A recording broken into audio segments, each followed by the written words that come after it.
ಎಲ್ಲ ಟಿ ಸ್ಪರ್ಧಾರ್ಥಿಗಳಿಗೆ ನಮ್ಮ ಚಾನಲ್ಗೆ ಸ್ವಾಗತ. ಇಂದಿನ ವಿಡಿಯೋದಲ್ಲಿ ನಾವು ಬಹಳ ಇಂಪಾರ್ಟೆಂಟ್ ಆಗಿರುವಂತಹ ಒಂದು ಮಾಹಿತಿಯನ್ನು ತಿಳಿಸ್ಕೊಡಲಿದ್ದೇವೆ. ಅದೇನೆಂದರೆ ಎಲ್ಲ ಒಂದು PSTR ಅಂದರೆ ಪೇಪರ್ 1ಗೆ ಎಲಿಜಿಬಲ್ ಆಗಿರುವಂತಹ ಅಭ್ಯರ್ಥಿಗಳ ಇದೊಂದು ಕ್ವಶನ್ ಆಗಿದೆ. ಪ್ರಮುಖವಾದಂತಹ ಪ್ರಶ್ನೆ ಏನೆಂದರೆ, ಸರ್ ನಾವು ಯಾವ ಒಂದು ತರಗತಿಯ ಪುಸ್ತಕಗಳನ್ನು ಓದಬೇಕು ಮತ್ತು ಏನು ಪ್ರೈಮರಿ ಸ್ಕೂಲ್ ಇದೆ 1ರಿಂದ 7ನೇ ತರಗತಿಯ ಪಠ್ಯಪುಸ್ತಕಗಳನ್ನು ಓದಿದ್ರೆ ಸಾಕ ಈ ಒಂದು ಟಿ ಪರೀಕ್ಷೆಗೆ ನಾವು ಉತ್ತಮ ಅಂಕಗಳನ್ನು ಗಳಿಸ್ಕೊಂಡು ಎಲಿಜಿಬಲ್ ಆಗಬಹುದಾ ಅನ್ನೋ ಒಂದು ಕ್ವಶನನ್ನು ಕೇಳ್ತಾ ಇದ್ದಾರೆ. ಸೊ ಈ ಒಂದು ಕ್ವಶನ್ಗೆ ಕಂಪ್ಲೀಟ್ ಆದಂಥ ಮಾಹಿತಿಯನ್ನು ಈ ವಿಡಿಯೋದಲ್ಲಿ ತಿಳಿಸಿಕೊಡಲಿದ್ದೇನೆ.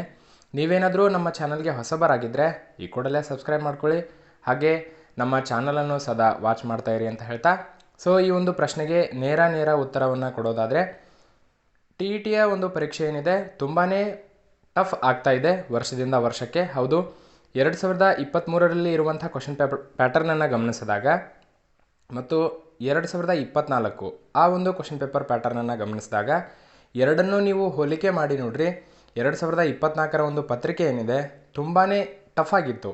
ಸೊ ಕಂಪೇರ್ ಮಾಡಿದ್ರೆ 2023ಕ್ಕೆ ಕಂಪೇರ್ ಮಾಡಿದ್ರೆ ತುಂಬಾ ಟಫ್ ಆಗಿತ್ತು.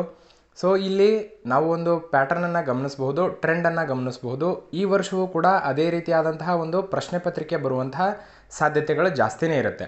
ಸೊ ಹೀಗಾಗಿ 1ರಿಂದ 5ನೇ ತರಗತಿಗೆ ಎಲಿಜಿಬಲ್ ಆಗುವಂತಹ ಕ್ಯಾಂಡಿಡೇಟ್ಸ್ ಏನಿದ್ದಾರೆ ಅಂದರೆ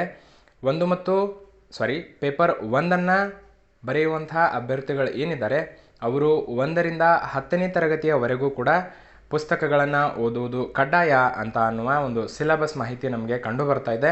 ಸೊ ಹೀಗಾಗಿ 1ರಿಂದ 10ನೇ ತರಗತಿ ನೀವು ಫೋಕಸ್ ಮಾಡಬೇಕಾಗಿರೋದು 5ರಿಂದ 10ನೇ ತರಗತಿಯಲ್ಲಿ ಇರುವಂಥ ಎಲ್ಲ ಒಂದು ಪ್ರಶ್ನೆಗಳನ್ನು ಸರಿಯಾಗಿ ಓದ್ಕೋಬೇಕು ಮತ್ತು ಕಾನ್ಸೆಪ್ಟ್ಗಳನ್ನು ತಿಳಿದುಕೊಂಡು ಯಾವ ರೀತಿ ಪ್ರಶ್ನೆಗಳು ಬರಬಹುದು ಅನ್ನುವ ಮಾಹಿತಿಯನ್ನು ಕ್ಲಿಯರ್ ಆಗಿ ತಿಳ್ಕೊಳ್ರಿ. ಸೊ 10ನೇ ತರಗತಿಯಲ್ಲಿರುವಂಥ ಆಲ್ಮೋಸ್ಟ್ ಎಲ್ಲ ಒಂದು ಚಾಪ್ಟರ್ಸ್ಗಳನ್ನು ಅಧ್ಯಯನ ಮಾಡಿದ್ದೇ ಆದರೆ, ಪ್ರತಿಯೊಂದು ವಿಷಯದಲ್ಲಿ ಆಗಿರಬಹುದು ಸಿಲೆಬಸ್ ಪ್ರಕಾರ ಅಧ್ಯಯನ ಮಾಡಿದ್ದೇ ಆದರೆ ನೀವು ಖಂಡಿತವಾಗ್ಲೂ ಯಶಸ್ಸನ್ನು ಗಳಿಸ್ಕೊಳ್ತೀರಿ. ಕೇವಲ ಪ್ರೈಮರಿ ಸ್ಕೂಲಲ್ಲಿರುವಂಥ ಸಿಲೆಬಸ್ ಮೇಲೆ ಅವಲಂಬಿತ ಆಗಬೇಡ್ರಿ ಅನ್ನೋ ಒಂದು ಮಾಹಿತಿಯನ್ನು ಈ ವಿಡಿಯೋದ ಮೂಲಕ ತಿಳಿಸೋಕ್ಕೆ ಇಷ್ಟಪಡ್ತಾ ಇದ್ದೀವಿ. ಸೊ ಈ ಒಂದು ಮಾಹಿತಿ ನಿಮಗೆ ಇಷ್ಟ ಆಗಿದ್ದರೆ ದಯವಿಟ್ಟು ಲೈಕ್ ಮಾಡಿ, ಶೇರ್ ಮಾಡಿ, ಸಬ್ಸ್ಕ್ರೈಬ್ ಮಾಡ್ಕೊಳ್ಳಿ. Thank you.